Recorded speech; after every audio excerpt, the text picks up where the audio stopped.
5 సంవత్సరాల జగన్మోహన్ రెడ్డి గారి పరిపాలనలో అభివృద్ధి, సంక్షేమం బ్రహ్మాండంగా జరిగింది. కరోనా లాంటి టైం పోగా ఉక్రెయిన్ రష్యా యుద్ధం అంతర్జాతీయంగా చూపిన ప్రభావం భారతదేశం మీద, ఆంధ్రప్రదేశ్ మీద కూడా ఖచ్చితంగా పడింది. ఇన్ని కాంప్లికేషన్స్ మధ్య వీటన్నిటిని ఎదుర్కొంటూ తాను పరిపాలించిన కాలంలో తీసుకున్న సంస్కరణలు, అమలుపరిచిన నిర్ణయాలు, రాబట్టిన ఫలితాలు, వేసిన పునాది అస్సలు మన కనుక విమర్శించారు, చాలా తీవ్రంగా ద్వేషించారంటే అసలు వాళ్ళకు బేసిక్గా కనీస అవగాహన కూడా లేనోలే. నేను ఆ రోజు చదువుతున్నా, ఈ రోజు చదువుతున్నా. 10 ఏళ్ల తర్వాత కూడా జగన్ వేసిన పునాది గురించి, తాను చేసిన ఆలోచనల గురించి అయితే నా అభిప్రాయం మారదు. ఇప్పుడు వచ్చే వాళ్ళు ఇంకా బాగా చేశారంటే బ్రహ్మాండం, దాన్ని కొనసాగించినా కూడా బ్రహ్మాండం, ఏం ఇబ్బంది లేదు. ఆ మాట ఎప్పుడు చెబుతూనే ఉంటాను, నో డౌట్ ఏంటంటే చాలా సంస్కరణలు. తాజాగా కూడా 2023-24 జగన్మోహన్ రెడ్డి గారి ప్రభుత్వ ఘనతను గుర్తించుకుంటూ జాతీయ స్థాయిలో 2 అవార్డులు వచ్చాయి.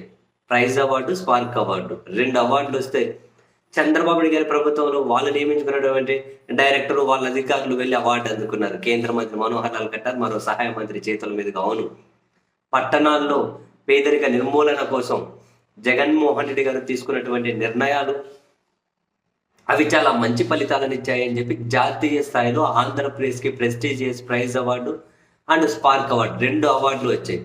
మన అధికారులు వెళ్ళి తీసుకున్నారు. నిన్ననే జగన్మోహన్ రెడ్డి గారిగా పాలించే 23-24 పట్టణాల్లో పేదరిక నిర్మూలన కోసం చాలా మంచి నిర్ణయాలు తీసుకున్నారు. ఎస్, జగన్మోహన్ రెడ్డి గారు, మీరు జగనన్న మాటల దగ్గర నుంచి మొదలెట్టండి. సంక్షేమ పథకాల ద్వారా ఇచ్చినటువంటి డబ్బు ఏదైతే ఉందో దాన్ని స్వయం సహాయక బృందాలు వీళ్ళందరూ కూడా స్వయం సమృద్ధి దిశగా, ఏ విధంగా వాళ్ళు చిన్న చిన్న వ్యాపారాలు చేసుకునే దిశగా కూడా ప్రభుత్వం ప్రోత్సహించిందో మనం చూసాం.